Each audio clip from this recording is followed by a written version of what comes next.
नमस्कार बच्चों, मैं वंदना राठौर, सहायक प्राध्यापक, गवर्नमेंट कॉलेज अकलतरा, आज फिर आपके सामने विटिंग रिएक्शंस जो कि organic chemistry BSc second year paper second में यूनिट थर्ड एल्डिहाइड कीटोन के अंतर्गत आता है। ये टॉपिक बहुत इम्पॉर्टेंट है एग्ज़ाम के पॉइंट ऑफ व्यू से भी। ये यूजी के साथ साथ पीजी में भी एमएससी सेकेंड सेमेस्टर में इसका सिलेबस है। तो हम देखते हैं इस रिएक्शंस को। विटिंग reactions. The Wittig reactions was discovered in 1954 by George Wittig, for which he was awarded the Nobel Prize in Chemistry in 1979। जो विटिंग रिएक्शन है उसे जॉर्ज विटिंग ने इसका डिस्कवर किया था, जिसके लिए इन्हें 1979 में नोबेल प्राइज से भी अवार्ड किया गया था। It is widely used in organic synthesis for the preparations of alkene। जो विटिंग रिएक्शंस है वो एल्किन बनाने के लिए इसका यूज किया जाता है। अब देखते हैं विटिंग रिएक्शंस होता क्या है।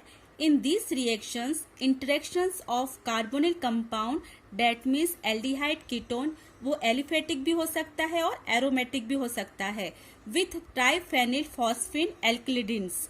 ठीक है, डेट मीन्स कार्बोनिल कंपाउंड तथा ट्राइफेनिल फॉस्फिन के इंटरेक्शंस के थ्रू एल्किन का फॉर्मेशन होता है, उसे हम विटिंग रिएक्शंस कहते हैं। रिएक्शंस देखते हैं। कार्बोनिल कंपाउंड, यहाँ मैंने एसिटाल्डिहाइड लिया है।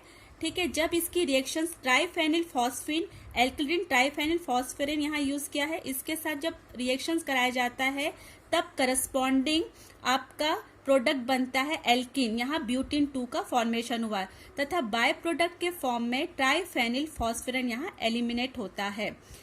अब इसके आगे हम देखते हैं मैकेनिज्म। इसका जो मैकेनिज्म है वो 2 स्टेप में कंप्लीट होता है। फर्स्ट स्टेप में होता है attack by ylide and second one is elimination of triphenyl phosphine oxide. तो फर्स्ट हम देखते हैं attack by ylide. Step first, जो हमने विटिंग रिएजेंट लिया था, ट्राइफेनिल इरिडिन कंपाउंड लिया था, तो इसका यदि हम पोलराइजेशन करेंगे इलेक्ट्रोनेगेटिविटी के आधार पर, तो हम जानते हैं फास्फोरस की अपेक्षा जो होता है कार्बन इलेक्ट्रोनेगेटिविटी ज्यादा होती है, जिस कारण से इलेक्ट्रॉन को अपने तो आकर्षित करेगा। तो यहाँ पर इलेक्ट्रॉन की डेंसिटी हाई हो जाएगी, रिच हो जाएगा, तो यहाँ पर नेगेटिव चार्ज जनरेट हो जाएगा और यहाँ पर आपका पॉजिटिव चार्ज जनरेट हो जाएगा। तो इसके थ्रू क्या प्रोडक्ट बनेगा, इलाइट फॉर्म यहाँ पर जनरेट होगा। तो C6H5 होल ट्राइस, यहाँ पर ये अपना इलेक्ट्रॉन डोनेट किया, तो यहाँ पर इलेक्ट्रॉन की डेंसिटी लिस्ट होगी, जिस कारण से पॉजिटिव चार्ज जनरेट हो जाएगा। और इसके बाद यहाँ पे इलेक्ट्रॉन की डेंसिटी आ गई, तो यहाँ पर निगेटिव चार्ज जनरेट हो जाएगा और आपका बनेगा इलाइट फॉर्म।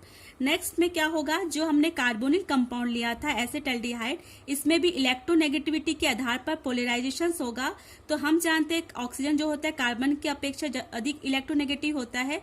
मोर इलेक्ट्रोनेगेटिविटी होने के कारण ये अपना इलेक्ट्रॉन अपनी ओर आकर्षित करेगा, तो यहाँ पर नेगेटिव चार्ज जनरेट हो जाएगा और कार्बन पर पॉजिटिव चार्ज जनरेट हो जाएगा।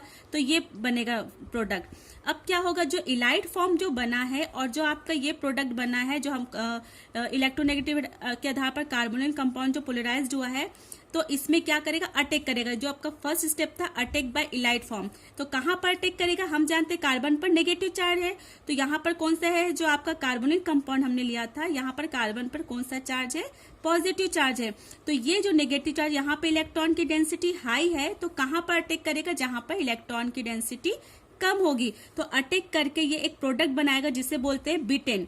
तो यहाँ पर इलाइट फॉर्म के अटैक होने से बिटेन फॉर्म का फॉर्मेशन होता है। तो अब यहाँ पर जानते हैं बिटेन होता क्या है। तो एक्चुअली जो बिटेन होता है, negative carbon of ylide molecules, that means a molecules contain opposite change on adjacent atom attack on the carbonyl carbon to form betaine. Correct है। अपोजिट साइड में जो रहती है निगेटिव है, ये पॉजिटिव कार्बोनिल कंपाउंड अटैक और adjacent position पे, इसको बोलते हैं बिटेन फॉर्म। तो ये जो बिटेन फॉर्म हुआ, अब मैं इसको यहाँ भी लिख सकती हूँ। अब यहाँ पर देखिए ऑक्सीजन पर क्या है, नेगेटिव चार्ज है, इलेक्ट्रॉन की डेंसिटी क्या है, यहाँ पर हाई है, और फास्फोरस पे कौन सा चार्ज था, पॉजिटिव चार्ज था। तो ये अपना इलेक्ट्रॉन फास्फोरस को देके न्यूट्रलाइज कर सकते हो, यहाँ पर एक बॉन्ड क्या हो जाएगा, क्रिएट हो जाएगा। तो अब आपका प्रोडक्ट क्या बनेगा, इसी को मैंने यहाँ पर लिखा है CH3CH ये नेगेटिव चार्ज यहाँ से हट जाएगा, ये यहाँ पर आ जाएगा, एक बॉन्ड का फॉर्मेशन करेगा, एंड CH3CH और एक बॉन्ड बनाकर यहाँ पर P, ये आपका होल कंपाउंड को लिख दिए हैं, बस ये यहाँ से नेगेटिव चार्ज हट के यहाँ पर एक बॉन्ड का फॉर्मेशन करेगा। ठीक है, ये प्रोडक्ट बन गया। अब इसके बाद जो एडक्ट बना है यहाँ पर होगा second step, elimination of triphenyl phosphine oxide. Triphenyl phosphine oxide जो है यहाँ से निकल जाएगा। तो कैसे निकलेगा, देखिए ये जो एडक्ट बना है, अब यहाँ पर एक बॉन्ड है, ये बॉन्ड यहाँ से ब्रेक होकर यहाँ से निकल जाएगा बाय प्रोडक्ट के फॉर्म में C6H5 होल ट्राइस PO, ये पूरा होल कंपाउंड, और बचा हुआ रिमेनिंग कंपाउंड CH3CH, ये जो बॉन्ड यहाँ जाके अनसेचुरेशन हो जाएगा, डबल बॉन्ड क्रिएट हो जाएगा CH3CH। तो आपका फाइनल प्रोडक्ट जो कि एल्किन का फॉर्मेशन होता है, यहाँ पर क्या बनेगा, CH3CH डबल बॉन्ड, ये बॉन्ड ब्रेक होकर CH3CH, तो ये आपका ब्यूटीन 2 का फॉर्मेशन होगा, और बाय प्रोडक्ट के फॉर्म में ट्राइफेनिल phosphine oxide C6H5 whole ट्राइस PO जो है बाय प्रोडक्ट के फॉर्म में एलिमिनेट होगा। तो इस प्रकार से इसका मैकेनिज्म होता है। एक बार मैं फिर से रिपीट कर देती हूँ। मैकेनिज्म इसका मोस्टली 2 स्टेप में होता है। एक बिटेन का एक अटैक बाय एलाइड होता है जिसके थ्रू बिटेन का फॉर्मेशन होता है। ये बिटेन में ही elimination of triphenyl phosphine oxide होता है। तो फर्स्ट जो एलाइड फॉर्म बना है और जो कार्बोनिल कंपाउंड बना था, ये आपस में एक एडक्ट का फॉर्मेशन करते हैं।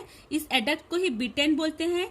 इसमें क्या होता है, 2 प्रकार के वहां पर बॉन्ड ब्रेक होंगे जिसके थ्रू बाय प्रोडक्ट के फॉर्म में ट्राइफेनिल फॉस्फिन ऑक्साइड निकलेगा और मेजर प्रोडक्ट आपका बनेगा ब्यूटीन 2 एल्किन। Thank you.